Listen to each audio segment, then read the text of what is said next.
તમે કરતા જાઓ કોરાટ આવી ગયું હાલ ના આપણે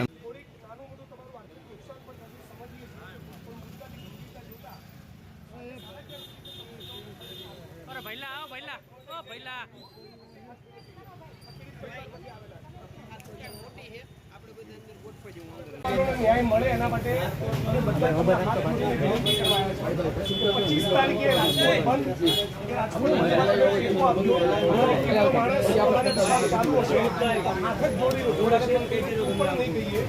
તમારો અંતરાત્મક એક મુદ્દો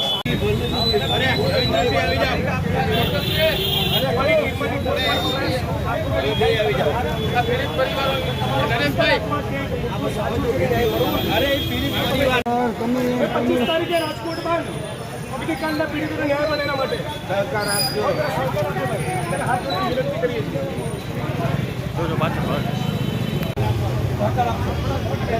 અમારા તમે પણ બીજા લોકોને પણ ફોન કરી કે આપણે અગ્નિકાંડમાં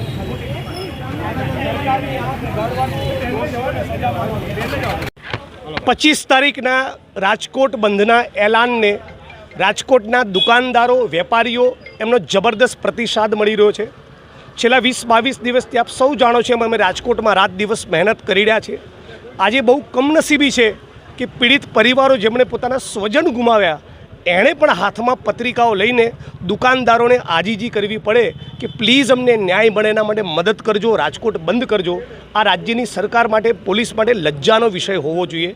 જાણીબૂજીને આ સરકાર કુલડીમાં ગોળ ભાગવાના બદ આશયથી મોટી માછલીઓને, મોટા મગરમચ્છોને પકડી નથી રહી. આખું ઠીકરું ફક્ત એક સાગઠિયા પર ફોડી ભારતીય જનતા પાર્ટીના મોટા નેતાઓને બચાવી રહી છે. મને મળેલી માહિતી પ્રમાણે ભારતીય જનતા પાર્ટીના એક પૂર્વ ધારાસભ્યએ જેલમાં સાગઠિયાનો સંપર્ક કરી એને ફોડવાની પણ કોશિશ કરી છે. એટલે આટલા લોકો હોમાયા બાદ પણ ભારતીય જનતા પાર્ટીના ભ્રષ્ટ નેતાઓનું ચરિત્ર બદલાયું નથી. એટલે 25 તારીખે અમે સૌને હાથ જોડીને અપીલ કરી રાજકોટ શહેર બંધ કરાવીશું. ફરી કહું છું, આ પીડિત પરિવારોને, એમના સ્વજનોએ અમારી સાથે પત્રિકા વિતરણમાં નીકળવું પડે એ રાજ્યની સરકારે પોતાના ચરિત્ર બાબતે ગંભીરતાથી વિચારવું જોઈએ. અત્યારે સમય યોગ કરવાનો નહીં, પીડિતોને સહયોગ કરવાનો સમય છે. એ બાબતે રાજ્યની પોલીસ અને પ્રશાસન વિચારે અને શા માટે નોન કરપ્ટ અધિકારીને તપાસ ટીમમાં નથી લેવા એ અમારા માટે આજે પણ એક કોયડો છે.